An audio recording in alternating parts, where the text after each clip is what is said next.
Hello friends, तो आज हम फोर्स के वेरियस डिफिनीशंस और उनके फॉर्मूले की डेरिवेशंस देखने वाले हैं। तो पहला जो हम फोर्स के बारे में पढ़ेंगे वो है according to Newton second law which states that time rate of change of momentum of a body is equal to the magnitude and the direction of force imposed on it। तो इसका मतलब यह है कि जो एक बॉडी वो किसी भी स्टेट में हो सकता है, या तो वो रेस्ट में हो सकता है या फिर मोशन में हो सकता है। उसका जो चेंज इन मोमेंटम होगा, यानी कि मास इनटू वेलोसिटी होगा, जो चेंज इन मोमेंटम होगा टाइम के साथ, यानी कि rate of change of momentum, वो इक्वल टू होगा कि उस पर कितना फोर्स लग रहा है। और क्योंकि फोर्स एक वेक्टर क्वांटिटी है तो उसका डायरेक्शन भी हमें कंसिडर करना पड़ेगा। तो यहाँ पे फॉर्मूले में हमें डायरेक्शन का कुछ उतना लेना देना नहीं है। तो देखते हैं कि फोर्स का इस डेफिनेशन से कितने फॉर्मूलेज डिराइव कर सकते हैं। सो फर्स्ट देखते हैं, force is equal to, according to the definition,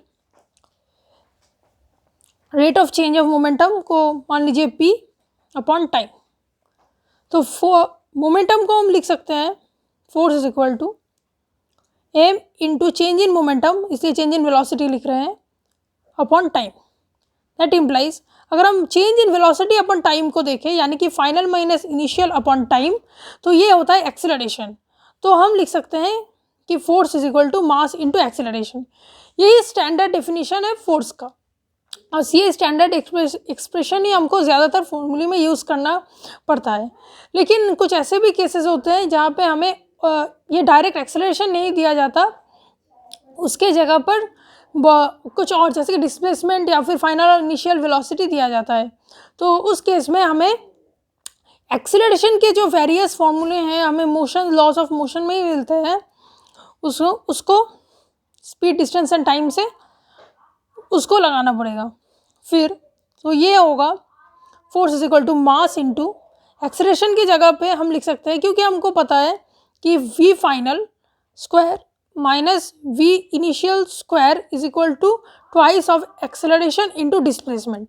तो यहाँ से हम एक्सेलरेशन को लिख सकते हैं v final square minus v initial square upon twice of displacement. तो यहाँ पे हम इस वैल्यू को पुट कर सकते हैं। तो ये होगा m इंटू v फाइनल का स्क्वायर माइनस v इनिशियल का square upon twice of displacement.